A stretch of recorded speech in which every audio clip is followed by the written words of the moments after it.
দুদিনের রাষ্ট্রীয় সফরে যুক্তরাজ্যে আছেন ট্রাম্প। মহাসমারোহে রাজপ্রাসাদে তাকে অভ্যর্থনা জানায় ব্রিটিশ রাজপরিবার। আয়োজিত হয় ভোজ সভা, পরিবেশিত হয় ব্রিটিশ সামরিক বাহিনীর বিশেষ সঙ্গীত। রাজকীয় আয়োজন থাকলেও ট্রাম্পের আগমনে লন্ডনের রাস্তায় চলছে ট্রাম্প বিরোধী বিক্ষোভ। বিস্তারিত জানাচ্ছেন শাশ্বতী সরকার। স্থানীয় সময় বুধবার ব্রিটিশ রাজপ্রাসাদ উইন্ডসর ক্যাসেলে সস্ত্রীক পৌঁছান মার্কিন প্রেসিডেন্ট ডোনাল্ড ট্রাম্প। এ সময় লাল গালিচার সংবর্ধনা, তোপধ্বনি ও অশ্বারোহী বাহিনীর বিশাল প্রদর্শনীর মাধ্যমে আড়ম্বরপূর্ণ আয়োজনে তাকে স্বাগত জানায় রাজপরিবার।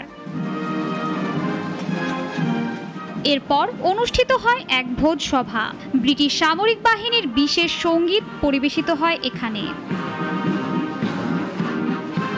ট্রাম্পের সাথে বাণিজ্য, শুল্ক এবং ইউক্রেন ও ইসরায়েল নিয়ে আলোচনার মাধ্যমে দুই দেশের বিশেষ সম্পর্ক আরও সুদৃঢ় হবে বলে আশাবাদী ব্রিটিশ প্রধানমন্ত্রী কিয়ার স্টারমার।